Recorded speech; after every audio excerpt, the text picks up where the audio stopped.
नमस्कार दोस्तों, मैं हूं दीपक वशिष्ठ और आप देख रहे हैं इतिहास क्लासेस यूट्यूब चैनल। सिलेबस की शुरुआत की गई थी, उसमें फर्स्ट यूनिट देख ली थी।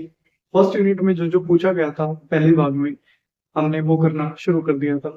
सबसे पहले हमने इतिहास क्या है उसकी बात की थी। उसके बाद जो हमने टॉपिक को खत्म किया था वीडियो में, वो ईसा पूर्व और ईसवी तक कर लिया था।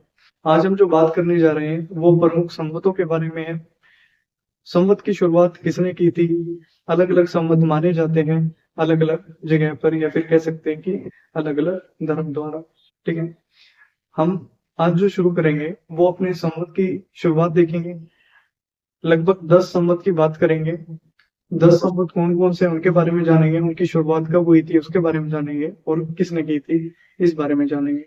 वीडियो के अंत में हम देखेंगे कि जो हमारा ईसवी संवत है उसको हम कैसे बदल सकते हैं दूसरे संवत में। ठीक है, तो चलिए शुरू करते हैं आज की क्लास। बोर्ड पे इस तरफ जो हमने लिखा है वो है प्रमुख संवत, उनके नाम। ठीक है, बीच में उनकी विशेषताएं दी गई हैं और इस साइड दिए गए हैं वो कब आरंभ हुए थे। सबसे पहला है कली संवत। कली संवत को हम किस तरह देखते हैं? यह भगवान श्री कृष्ण की मृत्यु और राजा परीक्षित के जन्म के समय शुरुआत मानी जाती है। ठीक है, इसकी शुरुआत 3101 ईसा पूर्व मानी जाती है। मतलब ईसा मसीह के जन्म से 3101 साल पहले। ठीक है, फिर हम देखते हैं दूसरा मालवा या फिर विक्रम संवत। इसमें देखेंगे उज्जैन के राजा विक्रमादित्य द्वारा इसका प्रारंभ किया गया या फिर इसकी शुरुआत की गई। यह 57 ईसा पूर्व या फिर कह सकते हैं 57 ईस्वी पूर्व इसकी शुरुआत मानी जाती है।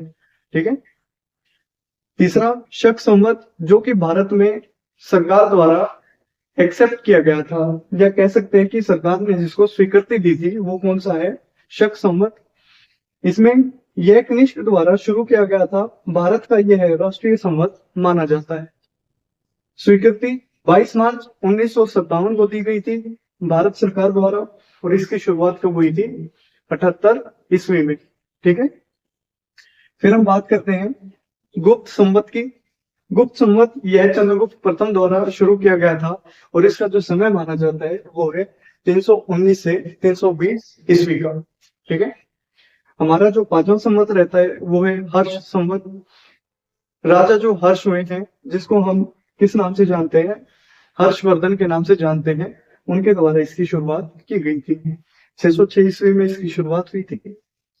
फिर हम छठा देखते हैं हिजरी संवत, जो कि इस्लाम से जुड़ा हुआ है। यह खलीफा उमर द्वारा प्रारंभ किया गया था। कब किया गया था? 622 ईस्वी में। ठीक है, सातवां आता है कोलम संवत। यह केरल के क्षेत्र में काफी प्रसिद्ध माना जाता है। कब?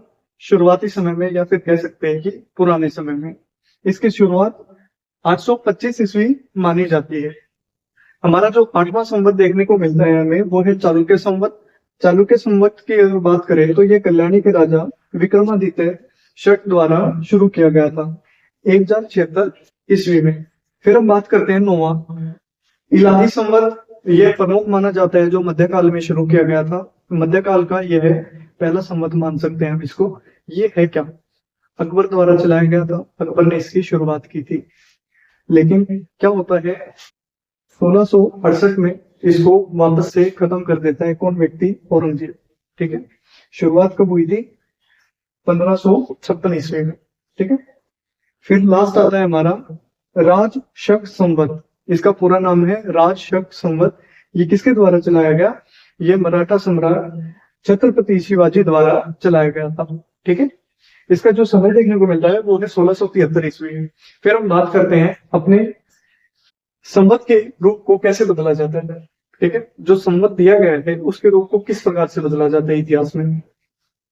ईसवी संवत को विक्रम संवत में किस प्रकार से बदला जाएगा? ईसवी क्या है? जो आज के समय में हमारा सन चल रहा है, हम उसको ईसवी बोल सकते हैं। ठीक है, ईसवी संवत को विक्रम संवत में किस प्रकार बदला जाता है? ईसवी संवत जो आज का सन है, ठीक है, जैसे मान सकते हैं हम 2026। विक्रम संवत जो विक्रमादित्य उज्जैन द्वारा चलाया गया था उसकी बात कर रहे हैं। ये इनका समय क्या है? 57 ईसा पूर्व। ठीक है, मतलब ईसा मसीह के जन्म से 57 वर्ष पहले, ठीक है। यह ईसा पूर्व में है तो ईसवी संवत में जुड़ेगा 2026 जमा 57, ठीक है। 2026 साल ये, और जो पीछे के 57 साल हैं ईसा मसीह के जन्म से पहले के साल, वो इसमें ऐड हो जाएंगे तो कौन सा सन निकल कर आएगा? 2083, ठीक है। ये हमारा आज के टाइम में क्या चल रहा है?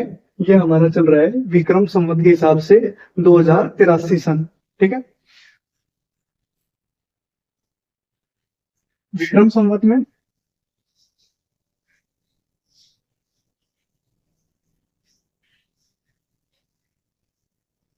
2083 आज की डेट में सन चल रहा है, ठीक है।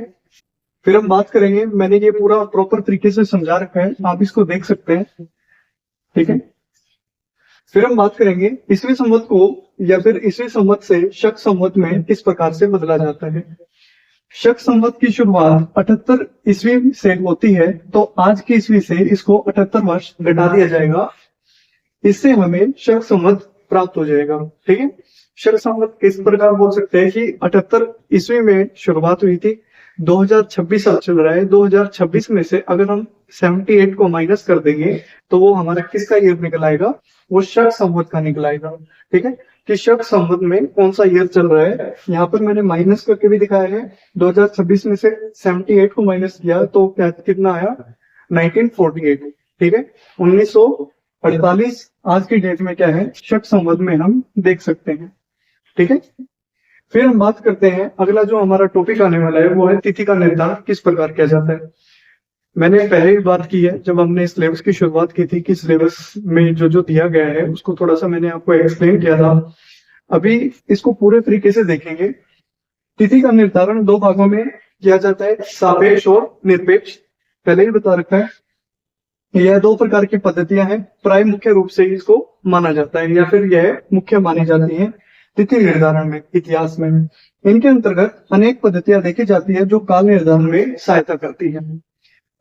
अभी आने वाली क्लास में हम इसी टॉपिक को कंप्लीट करेंगे, तिथि का निर्धारण किस प्रकार किया जाता है। ये जो दो पद्धतियां बताई गई हैं इनके अंतर्गत भी अनेक पद्धतियां आती है जो कि प्रमुख मानी जाती है और हमें क्या बताती है, किसी भी जगह का, किसी भी घटना का, किसी भी वस्तु का कालक्रम किस प्रकार से निर्धारित किया गया है या फिर कैसे निर्धारित हो रखा है, ठीक है। हम देखेंगे इसको अगली वीडियो में। तब तक के लिए नमस्कार। हमारे चैनल को सब्सक्राइब कीजिए, वीडियो को लाइक कीजिए और ज्यादा से ज्यादा शेयर कीजिए।